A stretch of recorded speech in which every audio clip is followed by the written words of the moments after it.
नमस्कार दोस्तों, स्वागत है आपका मेरे चैनल कॉमिक्स लाइफ में। शुरू करते हैं तुलसी कॉमिक्स की एक और मज़ेदार कॉमिक्स, जादू का जल। जादू का जल। कथा विजय कुमार वत्स, चित्र विनोद भाटिया, रवि भाटिया, संपादन प्रमिला जैन। पर्वत की घाटी में जगतपुर गांव बसा हुआ था। उस घाटी में एक झोपड़ी थी। झोपड़ी में एक लंगड़ी और कुरूप बुढ़िया रहा करती थी। उसके 2 बच्चे थे, एक लड़का और एक लड़की। लड़के का नाम सुकीर्त और लड़की का नाम दिव्या था। दोनों भाई बहन माँ की खूब सेवा किया करते थे। लो माँ, यह दूध पी लो। मगर बुढ़िया थी कि दोनों भाई बहन को हर समय डांटती फटकारती रहती। हर समय खाट तोड़ते रहते हो सुकीर्त, जाओ जंगल में जाकर सूखी लकड़ियाँ ले आओ। अच्छा माँ, लोग देखते तो कहते। कहने को तो दोनों बच्चे बुढ़िया के ही हैं, मगर यह अपने बच्चों के साथ बर्ताव ऐसा करती है जैसे यह इन दोनों की सौतेली माँ हो। ऐसी कठोर व क्रूर माँ न कहीं देखी न सुनी। सुकीर्त जंगल में लकड़ियाँ काट कर लाता और उन्हें समीप के नगर के बाजार में बेच आता। उसी से वह अपने छोटे से परिवार का पेट पालता था। कभी कभी दिव्या भी सुकीर्त के साथ जंगल में चली जाती थी। दिव्या, ऐसा कब तक चलेगा? हम इतनी मेहनत करते हैं, फिर भी माँ हमें हर समय डांटती फटकारती रहती है। वह हमसे कभी भूले से भी प्यार के 2 मीठे बोल नहीं बोलती। मेरा तो जी करता है कि घर छोड़कर कहीं चला जाऊं। ऐसा गजब न करना भैया, हम घर से चले गए तो माँ की सेवा कौन करेगा? बेचारी ठीक से चल फिर भी तो नहीं सकती। हम न होंगे तो माँ भूखी मर जाएगी। शायद तू ठीक कह रही है बहन। चलो, कुछ कह भी देती है तो क्या हुआ, आखिर वह है तो अपनी माँ ही। हाँ भैया। एक दिन जब दोनों बहन भाई लकड़ियां लेने जंगल में जा रहे थे। बचाओ भैया, लगता है कोई मुसीबत में है और सहायता के लिए पुकार रहा है। हाँ दिव्या, ऐसा ही लगता है। दोनों जल्दी से चलकर उस दिशा की ओर गए जिधर से आवाज आई थी। ओह, भेड़िया इस बूढ़े आदमी पर कूदकर वार करने ही वाला है। बचाओ! सुकीर्त कुल्हाड़ी लेकर भेड़िए पर झपट पड़ा। कुल्हाड़ी के 3-4 वारों में ही भेड़िए का काम तमाम हो गया। यह देख बेटा, तुमने सही वक्त पर पहुंचकर मेरी जान बचाई है। तुम ना आते तो यह जालिम भेड़िया मुझे जिंदा ना छोड़ता। बोलो, मैं तुम्हारा किस प्रकार उपकार अदा करूं? इस कमजोर बूढ़े से अपनी तो हिफाजत की नहीं गई, भला यह मेरा क्या भला करेगा? बाबा, यह सब छोड़ो और बताओ कि आपको कहाँ जाना है? बेटा, मैं जगतपुर गांव में रहने वाली उस कुरूप व चिड़चिड़ी बुढ़िया रूपा की खोज में निकला हूँ, जो अपने दोनों बच्चों को हर समय डांटती फटकारती रहती है। क्या कहा? तुम उन्हें खोजने निकले हो?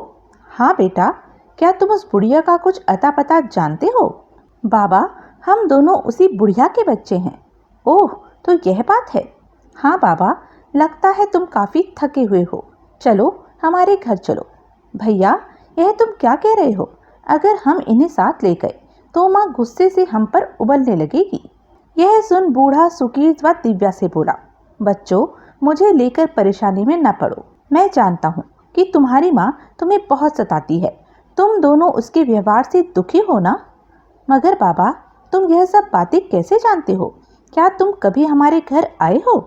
बेटी, मैं तुम्हारे घर कभी नहीं आया, मगर तुम्हारी लंगड़ी और गुस्सेल माँ के विषय में अच्छी तरह जानता हूँ। सुनो, तुम्हारी माँ पहले ऐसी नहीं थी। तब वह बहुत ही कृपालु और सुंदर स्त्री थी। अच्छा? हाँ बेटा, तब तुम्हारे पिता ठाकुर यशदेव भी जीवित थे। वे ब्रह्मापुर गांव के जमींदार थे। नौकर चाकर उनके आगे पीछे घूमते थे। एक दिन वे अपनी पत्नी से बोले, रूपा, सुकीर्त व दिव्या बड़े हो गए हैं, क्यों न इन्हें पालवान में स्थित काली माँ के मंदिर के दर्शन करा लाएं। आप ठीक कह रहे हैं ठाकुर, काली माँ हमारे कुल की आराधना देवी है। बच्चों को उनके दर्शन करा ही लाने चाहिए। उसी दिन ठाकुर यशदेव अपने परिवार के साथ रथ में बैठकर देवी दर्शन के लिए पालवन की ओर चल दिए। जैसे ही उनके रथ ने पालवन में प्रवेश किया, रास्ते में अचानक तेज आंधी चलने लगी और घोड़े बिगड़ गए। देखते देखते घोड़े रथ समेत उलट गए। रूपा की चेतना लुप्त हो गई। आह! जब उसे होश आया तो उसने स्वयं को एक गुफा में लेटी पाया। तभी उसकी दृष्टि गुफा में बैठे आदमी पर पड़ी। तुम कौन हो? मेरा नाम जमसेन है रूपा, मैं एक जादूगर हूँ। तुम मेरा नाम कैसे जानते हो? मैं अपने जादू के बल पर कुछ भी जानने की ताकत रखता हूँ रूपा। तुम जगतपुर गांव के जमींदार ठाकुर यशदेव की पत्नी हो। हाँ, लेकिन वे भी तो हमारे साथ थे, वे कहाँ हैं? ठाकुर यशदेव अब इस दुनिया में कहाँ हैं? वे तो दुर्घटना में मृत और गुफा के बाहर पड़े हुए हैं। नहीं, ऐसा न कहो, ठाकुर साहब नहीं मर सकते। जो सच है वह मैं तुम्हें बता चुका हूँ रूपा।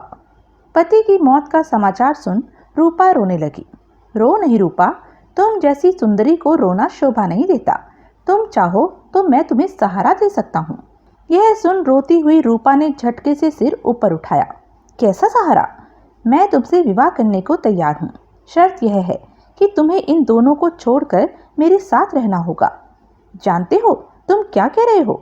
मैं एक ठाकुर की पत्नी और इन 2 बच्चों की माँ हूँ। मेरी ओर बुरी दृष्टि डालते तुम्हें तनिक भी लज्जा नहीं आई? लज्जा कैसी? जो मेरे मन में था वह मैंने तुमसे कह दिया। तो कान खोलकर सुन ले धूर्त जादूगर, तेरी मंशा कभी पूरी नहीं होगी। पति मर गया तो क्या हुआ? मैं इन फूल से दोनों बच्चों के सहारे अपना शेष जीवन काट दूंगी, पर तेरे मुंह पर थूकूंगी भी नहीं। ओह, बहुत अभिमान है तुम्हें अपने पर।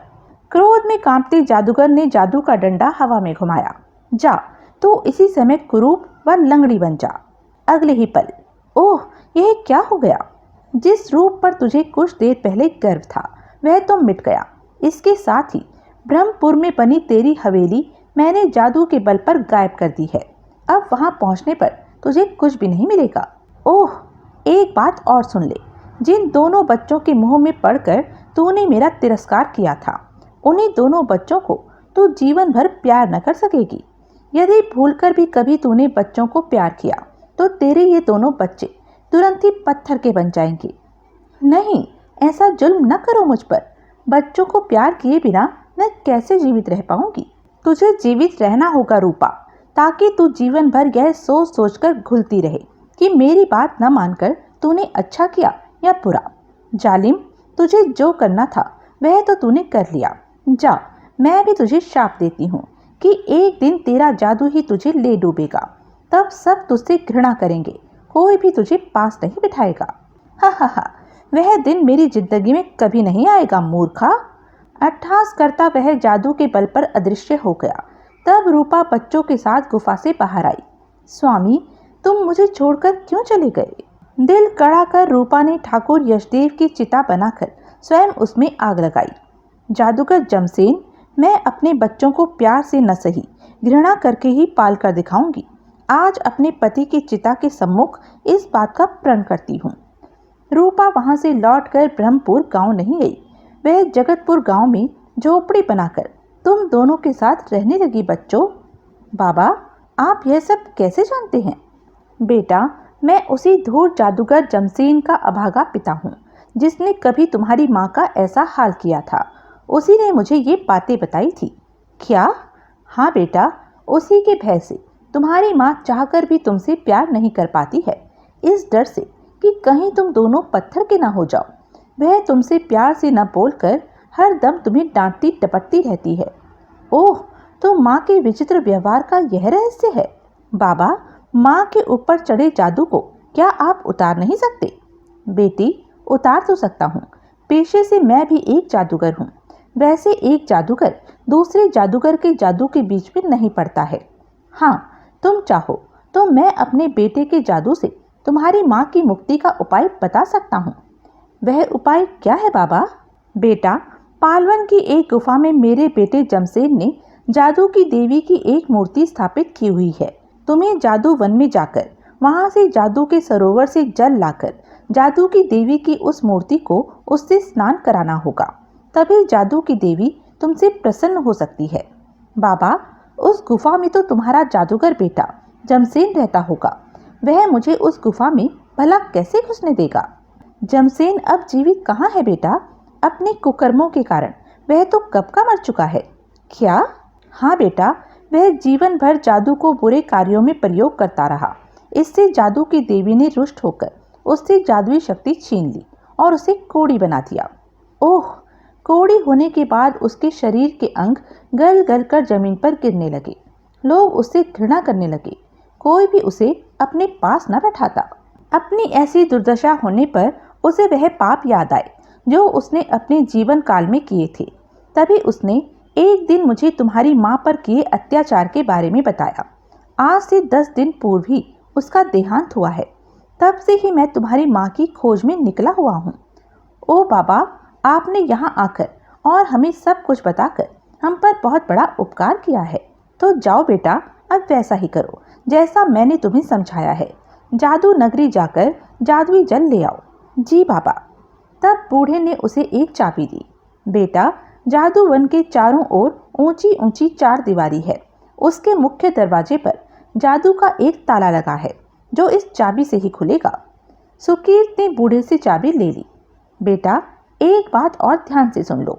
जादू वन में तुम्हें एक जादुई चिड़िया मिलेगी। वह तुमसे जो कुछ भी कहे तुम उसका उल्टा ही करना। जादू के सरोवर के तट पर एक पत्थर की मूर्ति है। वह उदास मुद्रा में चुपचाप बैठी एक स्त्री की मूर्ति है। वास्तव में वह मूर्ति उस सरोवर की रखवाली करती है। उस सरोवर से वही व्यक्ति जादू का जल ले सकता है जो पहले उस जादुई मूर्ति को हंसा दे। ओह, यह तो कठिन कार्य है। फिर भी मैं इसे सिद्ध करने की भरकस कोशिश करूंगा। जाओ, भगवान तुम्हें तुम्हारे ध्येय में सफलता प्रदान करे। भैया, अब क्या करना है? पहले जंगल से लकड़ियां काटकर उन्हें बेच आते हैं, फिर घर चलेंगे। उन्होंने ऐसा ही किया। चलो दिव्या, अब घर चलें। घर आकर सुकीर्त ने लकड़ी को बेचकर प्राप्त हुआ धन माँ को दे दिया। लो माँ, आज इतनी ही लकड़ियां बिकी। ठीक है, जाओ दोनों जाकर खाना खा लो। खाना खाकर जब वे झोपड़ी के बाहर चारपाई पर लेटे तो रात हो चुकी थी। भैया, अब? दिव्या, आज आधी रात के बाद मैं चुपचाप जादू वन की ओर उठकर चला जाऊंगा। तुम अकेले जाओगे भैया? मैं भी तुम्हारे साथ चलूंगी। नहीं दिव्या, दोनों का जाना ठीक नहीं है। तुम यहीं रुककर माँ की देखभाल करना। मैं शीघ्र ही वापस लौट आऊंगा। ठीक है भैया, जैसा तुम कह रहे हो मैं वैसा ही करूंगी। अर्धरात्रि होने पर दिव्या, झोपड़ी में से माँ के खर्राटों की आवाज आ रही है। ऐसे में मुझे यहाँ से निकल जाना चाहिए। आप ठीक कह रहे हैं भैया। सुकीर्त दबे पांव उठा और वहां से चल दिया। माँ का ख्याल रखना दिव्या। अच्छा, भगवान मेरे भैया की रक्षा करना। जब सुकीर्त जादू वन के बंद द्वार के पास पहुंचा तो दिन निकल आया था। मुझे यहीं पर रुककर रात होने की प्रतीक्षा करनी होगी, तभी मैं इस जादू नगरी में प्रवेश करूंगा। इधर सुबह होने पर जब सुकीर्त की माँ ने उसे अपने स्थान से गायब पाया तो, दिव्या, तेरा भाई सुकीर्त कहाँ गया? पता नहीं माँ, सुबह जब मैं नींद से जागी थी तो मैंने उसकी चारपाई को खाली पाया था। बहुत खोजने पर भी जब उसे सुकीर्त नहीं मिला। मैं तो कहती हूँ कि वह जहाँ कहीं भी गया है वहाँ से वापस लौट कर ना आए। माँ, मैं तुम्हारे दर्द को अब भली प्रकार समझ रही हूँ। मन में औलाद के प्रति प्यार होते हुए भी तुम्हें मजबूरन अपनी संतान को कोसना पड़ रहा है। उधर सुकीर्त दिन भर इधर उधर टहलता रहा। जब रात हो गई तो उसने बूढ़े जादूगर के द्वारा दी गई चाबी को ताले में लगाया। ताला तुरंत ही खुल गया। तब उसने विशाल द्वार को खोला। द्वार खुल जाने पर उसने जादू नगरी के अंदर कदम रखा। तत्काल ही एक चिड़िया उड़कर उसके पास आई। आओ सुकीर्त, जादू नगरी में तुम्हारा स्वागत है। लगता है यह वही चिड़िया है जिसके बारे में मुझे बूढ़े जादूगर ने सावधान किया था। सुकीर्त को सोच में पड़ा देख चिड़िया ने उससे कहा, सुकीर्त, किस सोच में पड़ रहे हो? उत्तर दिशा की ओर कदम बढ़ाओ। जो बात यह कहेगी मुझे उसका उल्टा करना है। यह सोच सुकीर्त ने दक्षिण दिशा की ओर कदम बढ़ा दिए। यह देख सुकीर्त, बड़े बदतमीज हो तुम तो। तुमने मेरा कहना नहीं माना। मैं अपनी मर्जी का मालिक खुद हूँ। मैं तुम्हारा कहना क्यों मानूं? सुकीर्त कुछ कदम ही आगे बढ़ा था कि ओह, आग का दरिया। सुकीर्त, भूल कर भी इस आग के दरिया पर न चलना, वरना जलकर भस्म हो जाओगे। अब तो सुकीर्त ने तुरंत आग की लपटों में कदम बढ़ा दिया। मुझे तो कुछ भी नहीं हुआ। अगर मैं चिड़िया का कहा मान लेता तो जरूर मेरा कुछ अहित हो जाता। जब वह आग की लपटों के दूसरी ओर सकुशल पहुंच गया। सुकीर्त, बहुत असभ्य हो तुम तो। तुमने इस बार भी मेरा कहना नहीं माना। चिड़िया रानी, मैं कब कह रहा हूँ कि मुझे किसी प्रकार की सहायता प्रदान करो। मैं अपनी डगर खुद ढूंढ लूंगा। तभी सामने सुकीर्त को 2 दरवाजे दिखाई दिए। सुकीर्त, दाएं हाथ वाले दरवाजे में घुसना। सुकीत ने इस बार भी चिड़िया का कहना नहीं माना और दाएं की बजाय बाएं हाथ वाले दरवाजे में घुस गया। जब वह दूसरी ओर पहुंचा, ओह, वह रहा जादू का सरोवर और वह रही जादू के सरोवर की रखवालिन जादू की मूर्ति। जब सुकीत उस मूर्ति के पास पहुंचा, सुकीत, तू यहाँ तक तो बिना किसी परेशानी के पहुंच गया। अब देखती हूँ कि तू इस मूर्ति को हंसाकर किस प्रकार जादू का जल ले जाने में सफलता प्राप्त करता है। चिड़िया, भगवान ने यदि मेरा साथ दिया तो मैं इस कार्य में भी सफलता प्राप्त कर लूंगा। सुकीत उस मूर्ति के समीप बैठ गया। अब मैं इस पत्थर की मूर्ति के होठों पर हंसी कैसे लाऊं? तभी उसे ध्यान आया, जब हम छोटे थे तो जगतपुर गांव में रामू काका बच्चों को हंसी की ऐसी मजेदार कहानी सुनाया करते थे कि हमारे पेट में हंसते हंसते पल पड़ जाते थे। क्यों ना मैं वह कहानी इस मूर्ति को सुनाऊं? क्या पता उस कहानी को सुनकर इस मूर्ति के होठों पर भी हंसी आ जाए। यह सोच सुकीत पत्थर की मूर्ति से बोला, सरोवर की रखवालिन, मैं तुम्हें एक कहानी सुनाने जा रहा हूँ। यदि उसे सुनकर तुम्हें हंसी आए तो हंसी को रोकना मत और जी खोल कर हंसना। सुनो, दीनापुर गांव में सोन सिंह नाम का एक चतुर महाजन रहता था। वह अपनी चतुराई से गरीब लोगों को कम ऋण देकर उनसे दुगना पैसा वसूल किया करता था। सब लोग उसकी इस चालाकी को जानते समझते थे, फिर भी उससे जरूरत पड़ने पर ऋण लिया करते थे। उसी गांव में कुशल नाम का एक बुद्धिमान आदमी रहता था। अपने किसी संबंधी के पास एक दिन वह आया। सोन सिंह महाजन के हाथों गरीब व लाचार लोगों को ठगे जाते देख उसने सोचा, महाजन जी, मैंने तो आपसे 2 स्वर्ण मुद्राएं ऋण में ली थी। आप कह रहे हैं कि मैं आपको 10 स्वर्ण मुद्राएं दूं। मैं और मेरा बही खाता झूठ बोल रहा है क्या? चल जल्दी से 10 स्वर्ण मुद्राएं निकाल। इस सूदखोर महाजन को सबक सिखाना ही होगा। अगले ही दिन जब कुशल अपने संबंधी के साथ उसके खेतों पर घूमने गया, ओह, सूदखोर महाजन दूसरे गांव के कर्जदारों से कर्ज वसूल करके घर वापस लौट रहा है। भाई, तुम कैसे महाजन की जातियां सहन कर लेते हो? इसे मजा क्यों नहीं चखाते? कौन इस जुल्मी के मुंह लगे कुशल? यह बहुत ही जालिम पर चालाक है। मैं आज इसे मजा चखा कर ही रहूंगा। तुम? लेकिन कैसे? बस तुम यहीं चुपचाप बैठे रहो। मैं बकरी और रस्सी लेकर राह में बने उस कुएं पर जाता हूँ। कुशल बकरी और रस्सी को लेकर कुएं की ओर चल दिया। कुएं पर पहुंचकर उसने बकरी को कुएं में धक्का दे दिया। तभी वहां घोड़े पर सवार थका हारा वही महाजन आ पहुंचा। भाई, थोड़ा सा पानी पीने को मिलेगा? पानी? यहाँ कहाँ? हाँ, थोड़ा बहुत ही होगा। बकरियों के कुएं में पानी रह ही कहाँ पाता है। बकरियों का कुआं? और क्या, इसमें इतने अचंभे की क्या बात है? देख नहीं रहे हो कि मैं क्या कर रहा हूँ? यह कह कुशल ने जोर लगाकर रस्सी में बंधी बकरी को कुएं से खींच लिया। देखा, यह बकरी तुमने कुएं से निकाली है? और नहीं तो क्या, आसमान से निकली है। तुमने सुना नहीं? यह बकरियों का कुआं है। मेरा जब जी चाहता है इस कुएं से उतनी ही बकरियां निकाल लेता हूँ। क्या इसके भीतर बहुत सारी बकरियां हैं? बकरियां हैं नहीं, पर जब चाहा बकरियां तैयार कर लेते हैं। वह किस तरह से? अरे भाई, सीधा साधा हिसाब है। रात को इस कुएं में बकरी के सींग डाल दो और सुबह बदले में बकरी को ऊपर खींच लो। जितने सींग डालोगे कुएं से उतनी ही बकरियां तैयार मिल जाएंगी। यह सुन सोन सिंह ने सोचा, यह तो बड़े फायदे का काम है। लोगों को कर्ज देने व फिर कर्ज उगाने के काम से तो यह कई गुना अधिक लाभ का काम है। उसने कुशल से कहा, इस कुएं को मुझे बेचोगे? उचित दाम दोगे तो बेच भी सकता हूँ।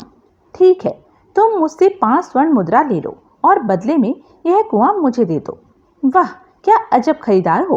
केवल 5 स्वर्ण मुद्राओं के बदले में यह कीमती कुआं बेच दूं? भाई मेरे, यह कुआं गांव में है ना, इसलिए इसकी कीमत नहीं। अगर यही कुआं शहर में होता तो लाखों में बिकता। अच्छा ठीक है, 10 स्वर्ण मुद्राएं ले लो। नहीं नहीं, रहने दो। इस कुएं को खरीदना आपके बूते से बाहर है। अच्छा, 15 स्वर्ण मुद्राएं ले लो, पर मना ना करो। आप जाइए, आप अपना काम कीजिए। भला कहीं इतनी कम स्वर्ण मुद्राओं में इतना कीमती कुआं बिकता देखा है कहीं? ओह, तुम तो जिद पर ही अड़ गए हो। ठीक है, जब मैंने मन में ठान ही ली है तो तुमसे यह कुआं खरीद कर ही रहूंगा। आ फंसा शिकार जाल में। सोन सिंह ने वह सारी स्वर्ण मुद्राएं जो वह कर्जदारों से उगाकर ला रहा था कुशल के सामने रख दी। इतनी सारी मुद्राओं के बदले में तो मुझे कुआं बेच ही दो भाई। है तो ये मुद्राएं भी कम, पर आप बहुत आग्रह कर रहे हैं तो मैं यह कुआं आपके हाथों बेचता हूँ। आपको निराश भेजना मुझे अच्छा नहीं लग रहा है। कुशल स्वर्ण मुद्राओं की थैली उठाकर जब वहां से जाने लगा। भाई, अपना नाम तो बताते जाओ। मेरा नाम है मैक हांगाऊ। मैं पास के पदमपुर गांव का निवासी हूँ। यह कह कुशल वहां से चल दिया। बड़ा अच्छा सौदा पटा आज तो। एक दिन में एक सींग भी कुएं में डालूंगा तो सुबह रोज एक बकरी मिल जाया करेगी। इस प्रकार एक महीने में 30 बकरी और साल में 365 बकरियां मुफ्त में मिल जाया करेंगी। वह खुशी खुशी गांव की ओर चल दिया। मैं आज ही बकरियों के सींग खरीद कर लाऊंगा और प्रतिदिन 8-10 सींग इस कुएं में डाल दिया करूंगा। अगले दिन आकर यहाँ से उतनी ही बकरियां ले जाया करूंगा। वह खुशी में पागल हुआ सोचता चला जा रहा था। जब मेरे पास सैकड़ों बकरियां होंगी तो मैं क्यों 7-8 सींग कुएं में डालूंगा। तब मैं सैकड़ों सींगों से कुएं को ऊपर तक भर दूंगा। 4-6 मोटे ताजे नौकर रख लूंगा। वे सारा दिन कुएं में से रस्सियों से खींच खींच कर बकरियां बाहर निकालते रहेंगे। इस तरह मैं एक दिन करोड़पति बन जाऊंगा। इधर कुशल अपने संबंधी के पास पहुंचा। देखा, मैं उस सूदखोर का सारा धन उससे ठग लाया हूँ। लेकिन कैसे? उस मक्खी चूस ने तुम्हें इतना धन दे कैसे दिया? कुशल ने जब उसे सारी बात बताई। ओह कुशल, तुमने तो सोन सिंह को खूब मूर्ख बनाया। भला कहीं कुएं से बकरियां पैदा होती हैं?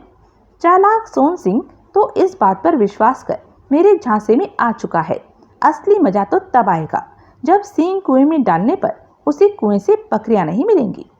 इधर दीनापुर पहुंचकर सोन सिंह सबसे पहले कल्लन कसाई की दुकान पर गया। कल्लन, तुम्हारी दुकान में हलाल की गई बकरियों के जितने भी सींग हैं वे सब मुझे बेच दो। सब खैर तो है महाजन जी, आज सींगों के खरीदने की क्या जरूरत आ पड़ी?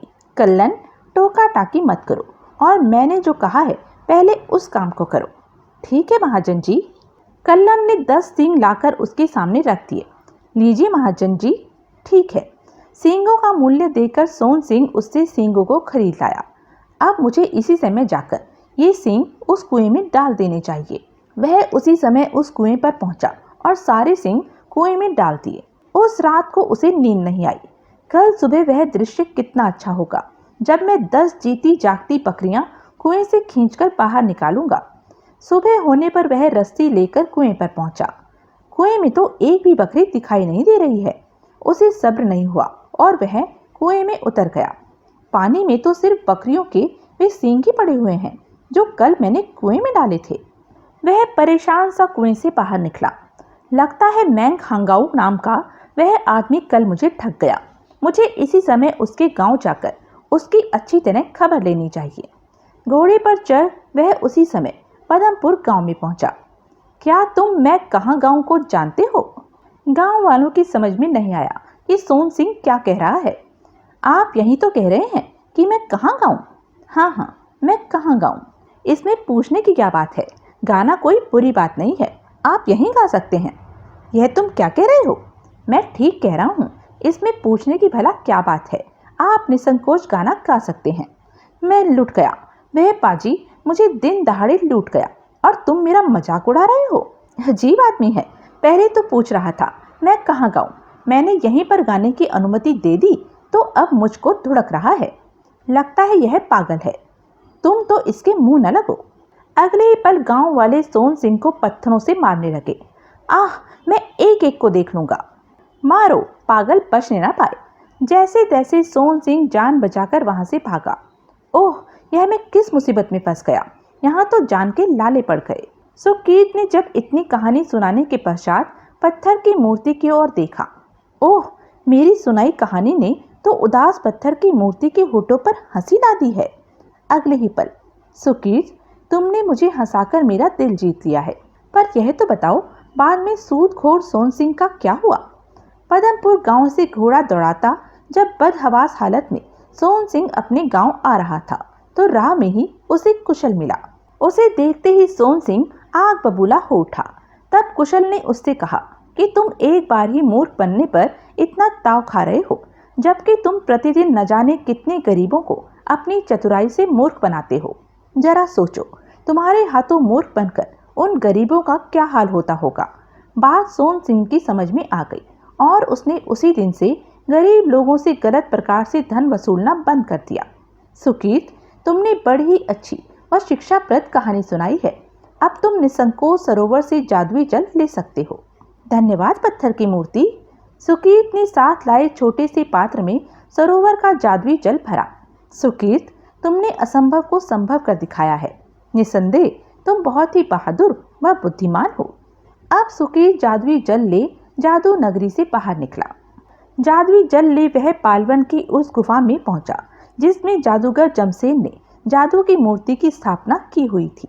सुकीर्त ने पात्र का सारा जादुई जल देवी की मूर्ति पर उड़ेल दिया। अगले ही पल साक्षात जादू की देवी सुकीर्त के सामने खड़ी थी। सुकीर्त, मैं तुमसे बहुत प्रसन्न हूँ। मांगो, तुम्हें मुझसे क्या चाहिए। जादू की देवी, मैं तुमसे अपनी माँ का असली रूप और असली स्वभाव वापस मांगता हूँ। जाओ, ऐसा ही होगा। इधर जगतपुर गांव में, ओह, मेरा रूप अचानक ही कैसे बदल गया। माँ का कुरूप रूप ठीक हो गया है। इसका मतलब है सुकीर्त भैया अपने ध्येय में सफलता पा चुका है। उधर जादू की देवी सुकीर्त से कह रही थी, सुकीर्त, ब्रह्मपुर गांव की तुम्हारी जिस हवेली को जादूगर जमसेन ने जादू से लुप्त कर दिया था, उसे भी मैं तुम्हें वापस लौटाती हूँ। यहाँ से जाकर तुम अपनी माँ और बहन के साथ ब्रह्मपुर गांव जाना। वहाँ तुम्हें अपनी हवेली सही सलामत खड़ी मिलेगी। ओह, जादू की देवी, तुम्हारा बहुत बहुत धन्यवाद। सुकीर्त जब वहाँ से अपने घर वापस लौटा, आ गया सुकीर्त तू? नहीं माँ, नहीं, आज मुझे गुस्से से डांटना नहीं। आज तुम मुझे प्यार से अपने गले लगा लो। मैं जादूगर जमसेन के जादू का सारा जाल काट कर फेंक आया हूँ। बुढ़िया ने दौड़कर सुकीर्त को अपने सीने से लगा लिया। तब दिव्या भी आकर उसके सीने से लग गई। माँ, तेरे आंचल की छाँव के लिए हम बिल्कुल तरस गए थे। मेरे बच्चों, मैं बहुत अभागिन हूँ। जीवन भर तुम्हें प्यार करने को तरसती रही। सुकीर्त अपनी माँ और बहन के साथ जब ब्रह्मपुर गांव पहुंचा, जमींदारनी जी कहाँ चली गई थी? आइए, हवेली में आपका स्वागत है। सुकीर्त प्रसन्नता पूर्वक हवेली में रहकर अपनी माँ और बहन के साथ जीवन बिताने लगा। तो यह थी तुलसी कॉमिक्स की एक मज़ेदार कॉमिक्स। ऐसी ही मज़ेदार कॉमिक्स के लिए बने रहिए मेरे साथ। और हाँ, मेरे चैनल को लाइक, शेयर और सब्सक्राइब करना ना भूलें। धन्यवाद।